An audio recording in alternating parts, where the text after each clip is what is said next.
Assalamualaikum warahmatullahi wabarakatuh.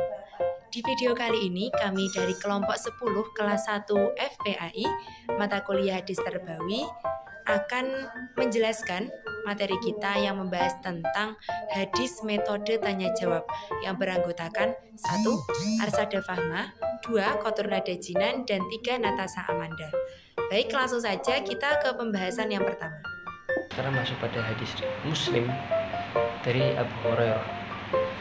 Bismillahirrahmanirrahim. An Abi Hurairah radhiyallahu anhu anna Rasulullah sallallahu alaihi wasallam qala atadruna ma muflisu qalu muflisu fina ma la dirham lahu wala mata faqala inna illa muflisa min ummati ya'ti yaumma qiyamati bis-shalah wa syiyam wa zakah wa ya'ti qad satama hadha wa qadafa hadha wa akala mala hadha wa safaka dama hadha wa daraba hadha fayu'ta hadha min hasanatihi wa hadha min hasanatihi fanfaniyah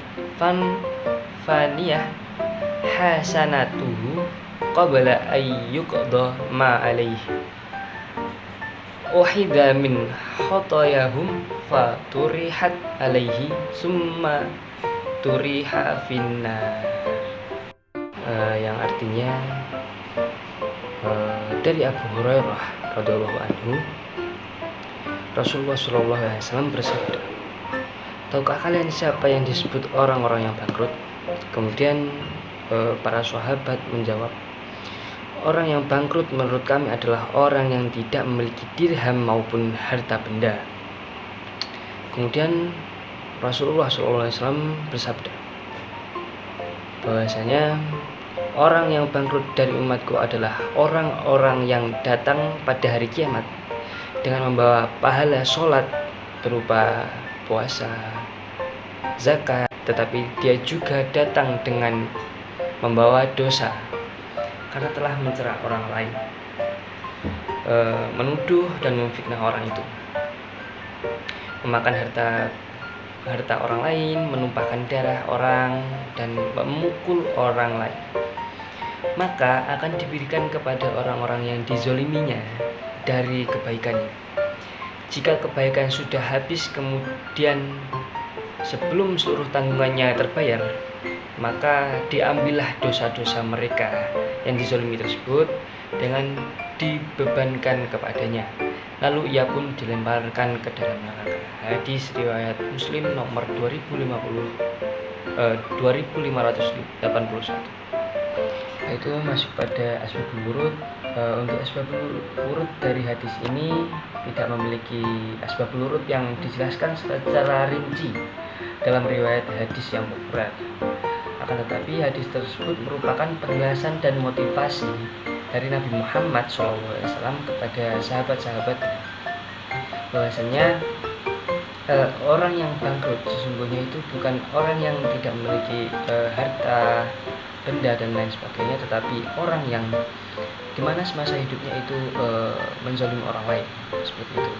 Nah, sekarang kandungan hadis. Kandungan hadis di sini disampaikan dalam bentuk yang dialog, yang menyentuh dan mendalam, dengan tujuan memberikan pemahaman ulang terhadap makna kebangkrutan itu sendiri yang telah dijelaskan oleh Rasulullah SAW, bahwa sesungguhnya orang yang bangkrut itu adalah orang yang datang di hari kiamat dengan membawa banyak sekali amal soleh, tetapi juga membawa dosa-dosa terhadap orang lain,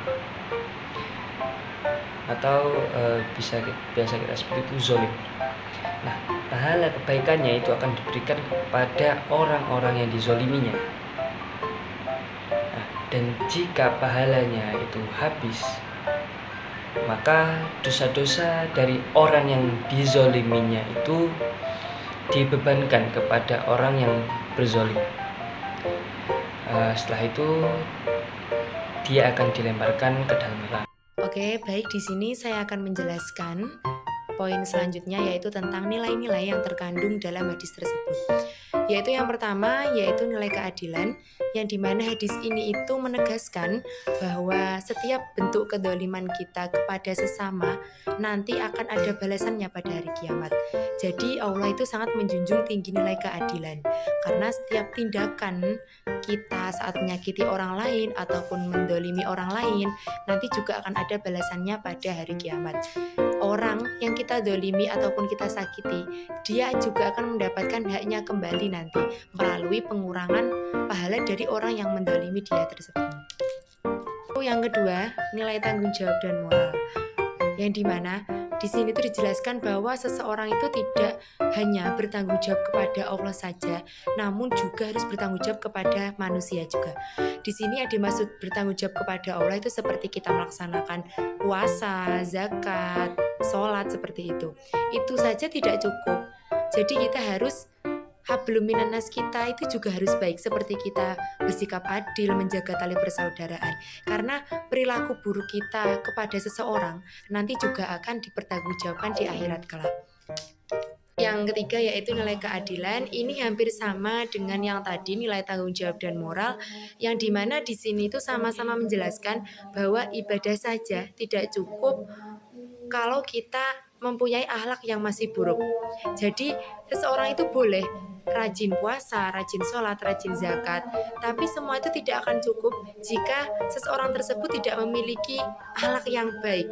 Karena ibadah itu tidak bisa menyelamatkan dosa kita itu terhadap manusia yang kita dolimi, dan manusia yang kita dolimi itu nanti juga akan menuntut haknya di akhirat kelak, yaitu nilai menjaga hak sesama, hukukul ibad.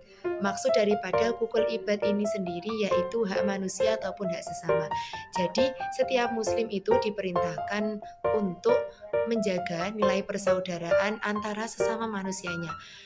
Maksud daripada nilai persaudaraan ini sendiri yaitu kita tidak boleh mengambil hak yang bukan hak kita. Jadi kita harus tetap menjaga tali persaudaraan. Kita harus tetap membaguskan hablum minanas kita. 5 yaitu nilai bahaya dosa sosial. Jadi hadis ini itu menegaskan bahwa dosa sosial ini tidak mudah terhapus, bahkan juga bisa menghilangkan pahala ibadah kita. Karena dosa sosial ini sendiri berkaitan dengan hubungan kita terhadap manusia itu sendiri. Dosa sosial ini itu berkaitan seperti kita merugikan atau menyakiti atau mendolimi sesama manusia kita. Jadi lebih ke hablum minanas kita. Juga dosa sosial ini itu tidak mudah terhapus. Dia bisa dihapus jika orang yang kita dolimi itu mau memaafkan dosa kita. Yaitu nomor 6 adalah nilai kesadaran akan hari kiamat. Di sini hadis ini tuh juga mengingatkan kepada kita bahwa akan adanya hari kiamat, yaitu hari pembalasan, yang dimana segala amal perbuatan manusia itu nanti akan dipertanggungjawabkan pada hari itu. Jadi pada hari itu bukanlah jabatan, kekuasaan ataupun status yang akan menjadi keselamatan, tetapi amal buruk dan amal baiklah yang akan menjadi penentu keselamatan seseorang. Baik, nilai yang terakhir yaitu nilai penjagaan lisan dan perbuatan. Jadi hadis ini tuh lebih mendorong supaya kita bisa menjaga lisan maupun perbuatan kita agar tidak gampang mudah menyakiti orang lain. Karena juga dijelaskan bahwa orang muslim yang baik itu adalah orang yang tidak menyakiti hati orang lain melalui kata-katanya ataupun perbuatannya. Selanjutnya, kita akan membahas hubungan hadis dengan konteks kekinian. Hadis tentang Al-Muflis menjelaskan bahwa orang yang bangkrut di akhirat adalah mereka yang membawa banyak amal, tetapi pernah menzalimi orang lain dengan ucapan atau perbuatan. Dalam konteks kekinian, hadis ini sangat relevan dengan fenomena perilaku di media sosial, seperti penghinaan, fitnah, dan penyebaran hoaks yang dapat menyakiti orang lain. Jadi, kita tidak boleh langsung percaya atau menilai hanya dari satu sisi saja. Hoaks sering dibuat dengan tujuan memanipulasi emosi, memotong fakta, atau menonjolkan satu bagian cerita sehingga tampak meyakinkan. Jadi kita tidak boleh melihat dari satu sudut saja. Oleh karena itu kita perlu mengambil langkah-langkah sebelum menanggapi tersebut. Yang pertama, memeriksa berbagai sumber. Tidak boleh hanya melihat satu sumber saja. Terus yang kedua, melihat konteks secara utuh. Tidak boleh memandang dari cuplikan saja karena itu bisa menimbulkan kesalahpahaman. Langkah yang ketiga adalah tidak tergesa-gesa menyimpulkan informasi. Hadis ini juga berkaitan dengan kasus ketidakjujuran dan kecurangan dalam dunia kerja, bisnis maupun transaksi digital, seperti korupsi, manipulasi data, dan penipuan online yang merugikan orang lain. Pesan utama dari hadis ini menekankan bahwa ibadah harus sejalan dengan akhlak. Seseorang tidak cukup hanya rajin ibadah, tetapi juga wajib menjaga perilaku, ucapan, serta hak-hak orang lain dalam kehidupan sehari-hari. Baik, karena pembahasan sudah kita cukup bahas semuanya, langsung saja kita ke kesimpulan. Jadi kesimpulannya adalah hadis tersebut itu menjelaskan tentang bahwa ibadah saja itu tidak cukup jika tidak dibarengi dengan akhlak kita yang baik. Jadi kita harus menjaga hablum minanas kita agar tetap menjadi lebih baik. Jadi inti daripada ajaran tersebut yaitu agar kita bisa menjaga tali persaudaraan, mempereratnya, juga tidak mengambil hak-hak orang lain dan tidak menyakiti orang lain. Urgensinya adalah kita harus segera meminta maaf ataupun mau bertanggung jawab segala sesuatu yang sudah kita lakukan kepada orang lain. Baik, sekian dari kelompok kami. Ada kurangnya mohon maaf. Wassalamualaikum warahmatullahi wabarakatuh.